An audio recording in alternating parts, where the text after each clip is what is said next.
Okay, Capricorn, this is for you. At kung ano man lalabas na message dito, para to sa inyo guys. Okay, sa mga Capricorn. Sa mga Capricorn to. Unahin natin na inyong yes or no, Capricorn. Mula ito sa araw na to guys, kung kailan nyo to mapanood at kailan to dumaan sa inyong channel is para to sa'yo. Okay, Capricorn, this is for you. Yes or no? Tignan natin to. Ang inyong yes or no.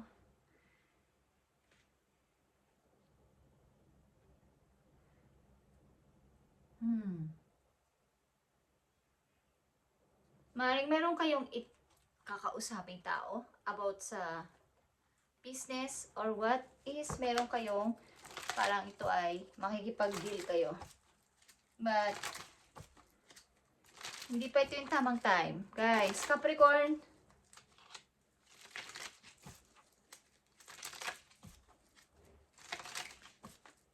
tingnan natin na yung message, Capricorn.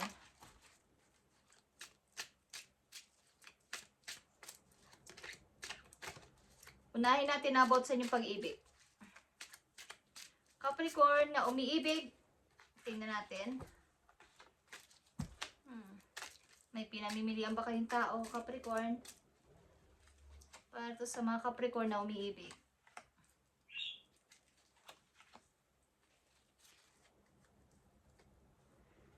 So, tingnan natin. Energy ng Aquarius is here, Capricorn. 9 of Cups and 2 of Pentacles. So, meron nga kayong person, Capricorn, at maaaring masaya kayo sa tao na to. Kaya lang may tumarating o may dumating na isa pa. Okay guys, mayroong taong gumugulo. May isa pang person dito. Masaya kayo sa relasyon niyo sa tao na to, kaya lang ay may gumugulo sa inyong isip. Maring ito ay isa pa ring energy or career. Okay. Rival between sa inyong career. Okay, may rival. Tingnan natin na information dito guys sa inyong pag-ibig. Capricorn, King of Swords again is here. Talagang seryoso ka dito sa person na to. Okay guys, so andito man yung pag-ibig nyo sa isang tao, kaya lang ay mayroong gumugulo sa inyong utak, sapagkat ang ilan sa inyong Capricorn nandito ay may mga responsibilidad na dapat naunahin kaysa sa pag-ibig na to. At kailangan mag-ipon ng pera, kailangan namimili kayo sa pag-ibig versus sa inyong career o sa inyong trabaho. Okay guys, naapektuhan na inyong love life sapagkat may mga responsibilidad ang mga Capricorn na nandito. Maaaring sa pamilya, sa anak, or sa ambagay na nakakaapekto sa inyong love life, guys. So, silipin natin ang inyong family. Pamilya ninyo, guys. Sama magulang, kapatid, o malalapit na relatives sa mga Capricorn. Sa pamilya ninyo, tingnan natin ang inyong sitwasyon sa mga Capricorn na nandito.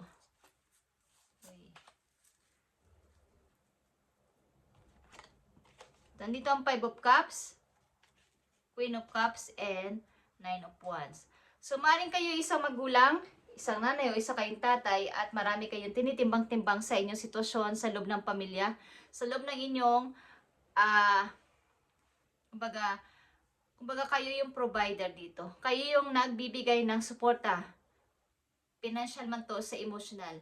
Is kayo yung nandito, kayo yung andyan, hinga ng tulong sa pera o sa hinga ng advice, andyan yung problema, andyan yung responsibilidad, at naninimbang kayo dito guys. Okay, isa kayong buting ina o ama sa inyong pamilya. At maaaring kayong inaasahan lalo na pagdating sa money ng inyong pamilya, Capricorn na nandito sa reading. Tingnan natin tong information dito guys. Uy. Para to sa mga Capricorn, nabibigyan ng message today. Bigay mo ang tamang information dito sa kanilang sitwasyon. Sa mga Capricorn na nandito sa reading, about sa inyong pamilya. I need 2 message. Andito again ang King of Pentacles, guys. Like this. May dalawa ka ditong King of Pentacles. At Ace of Wands. So, kayo talaga ay, maaaring kayo yung taga-support. Lalo na pagdating sa financial. Kayo yung nagbibigay ng suporta sa inyong pamilya. Kayo yung nagtatrabaho, kayo yung gumagawa ng paraan sa lahat ng problema sa inyong pamilya. At maaaring sa kasalukuyan nyo, nagbabalak din kayong lumipat ng mas maganda pang trabaho. Maganda na yung trabaho nyo ngayon pero mas gusto nyo pa kasi may dumarating na offer. At may pag-asa pa sa ibang lugar. So, meron kayo pinag-iisipan kung kayo lalayo. Kahit malayo sa inyong pamilya sapagkat maganda ang offer dito. Maganda ang pasahod, malaki ang pasahod. Okay? At maganda ang, kumbaga is may magandang alok. Capricorn na nandito sa reading. Tingnan natin. Ang about sa inyong mga alalahanin. Sa inyong mga alalahanin. Sa kasalukuyan to, guys. Okay? Alalahanin ng mga Capricorn. Sa inyong kasalukuyan. Pera ang alalahanin ninyo. Sa inyong kasalukuyan, ano ang alalahanin nyo o mga worries? Worries.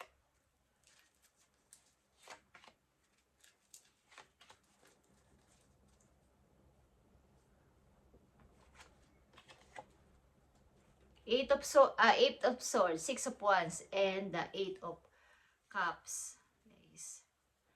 Ang Six of Wands sa gitna ng dalawang 8, ang 6 dito. At nandito yung pagpo-forward, kaya lang ay, nandito rin yung takot.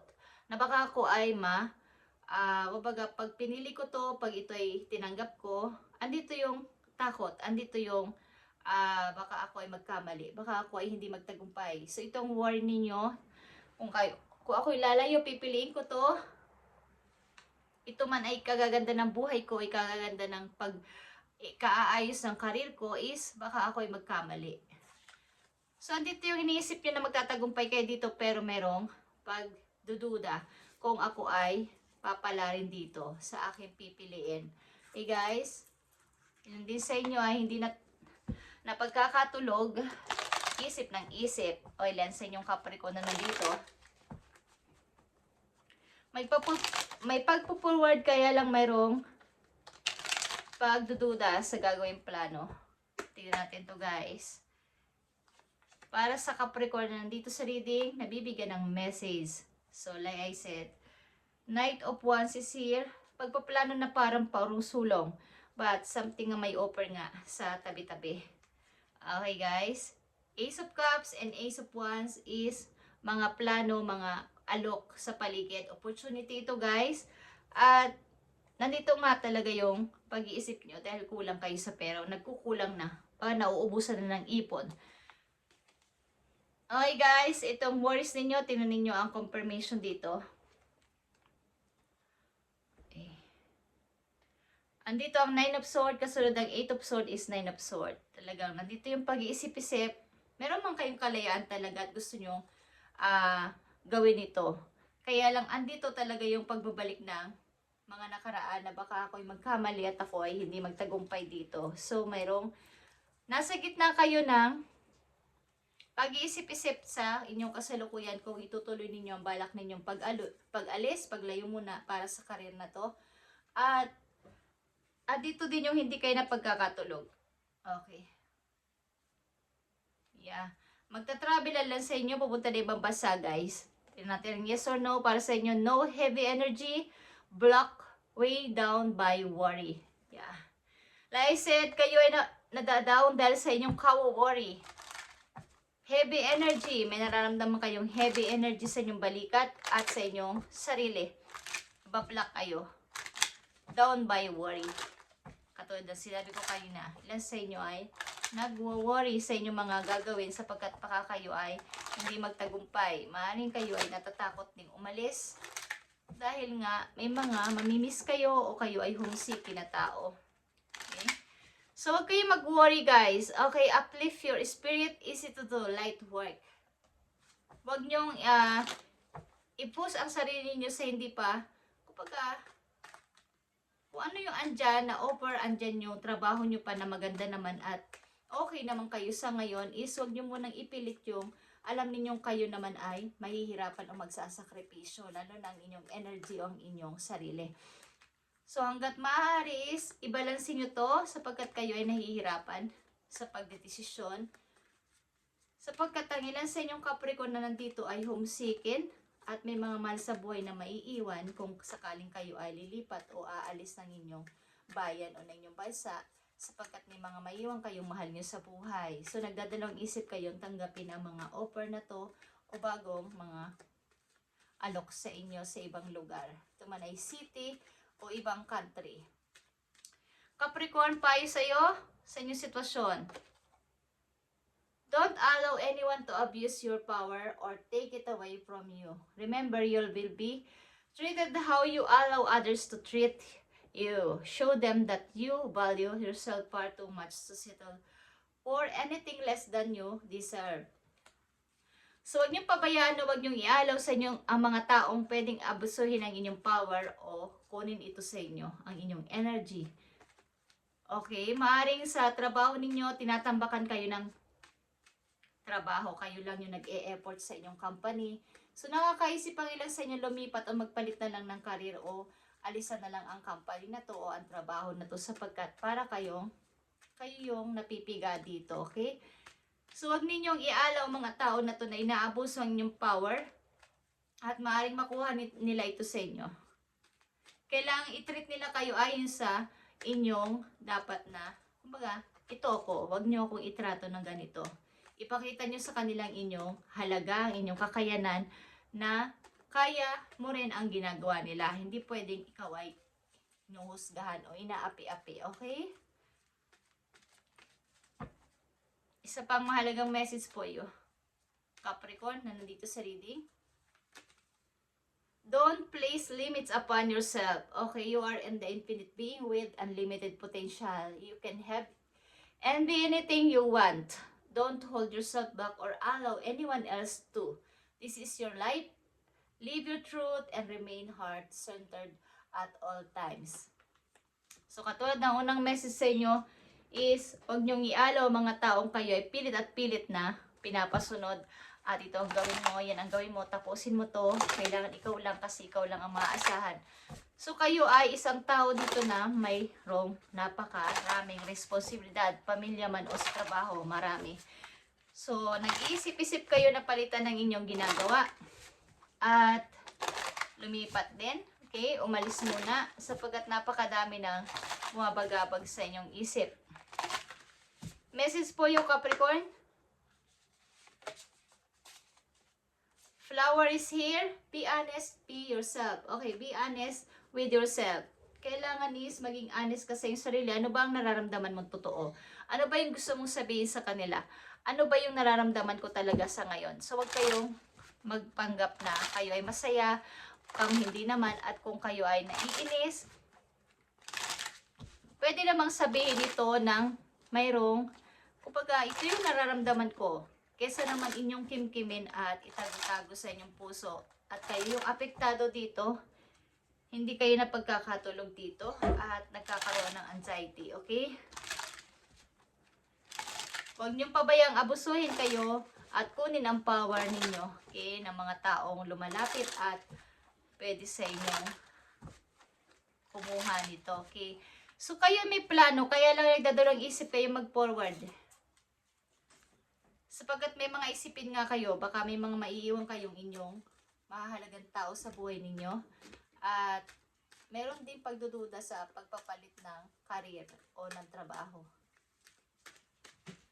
Sa pag-ibig ninyo guys, maaaring apektado inyong pag-ibig dahil may mga responsibilidad kayo.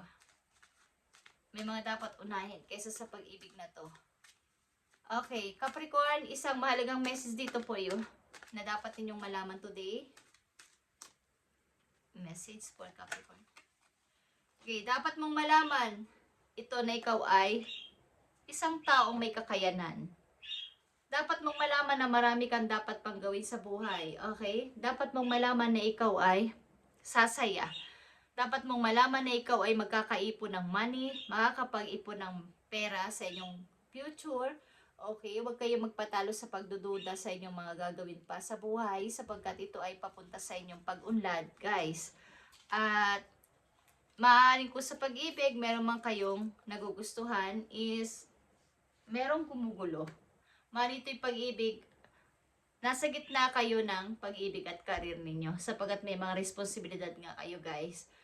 So dapat dito malaman nyo na kayo ay maging masaya. May dalawa kayo ditong dasan, okay? Na sa inyong reading. Nangangahulugan na kayo ay kailangan yung mag-light, okay? Mag-shine. Lighten sa ibang tao. Huwag niyong pabayaan na kahit kayo nag-iisa, busy, o maraming ginagawa sa inyong kasalukuyan, trabaho man yan o sa mga ano pang bagay, is huwag niyong hayaan na kayo ay maging malungkot. Okay? Capricorn, maaaring kayo busy sa pag-iipon ng pera, guys. Busy sa pag-iipon ng money. Isang mahalagang message pa po yun, huwag mong ialaw mga tao na to na pumasok sa buhay mo para ubusin ang inyong enerhiya at iyong power. Guys, matutong humindi kung hindi. Matutong umuo kung oo. Huwag magduda sa inyong isasagot. Capricorn, shapeshifter. Okay, may like. Something snake dito is meron, guys. Napakagandang snake nito.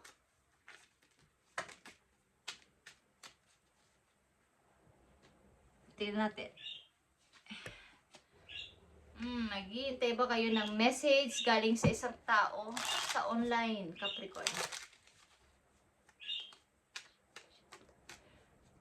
Mimicking. Okay. Tingnan natin. Capricorn,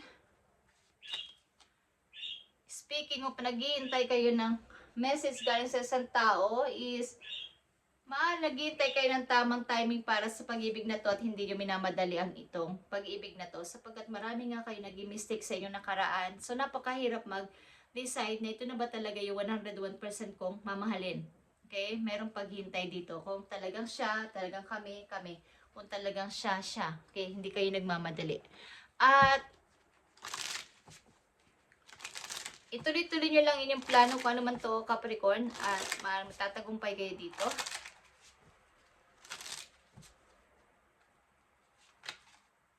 This situation will result in good karma, guys. Ang sitwasyon na to na kinalalagyan mo sa ngayon ay magre-resulta ng, kumbaga, in the good karma. Good karma para sa'yo, okay? Kaya huwag kang mag-alala sapagkat lahat naman ng ginagawa ninyo o nagawa ninyo sa inyong nakaraan, taon-taon man yan, is merong good and bad, but sa iyo ay good karma. Okay, Capricorn? Thank you and God bless sa inyong lahat, guys.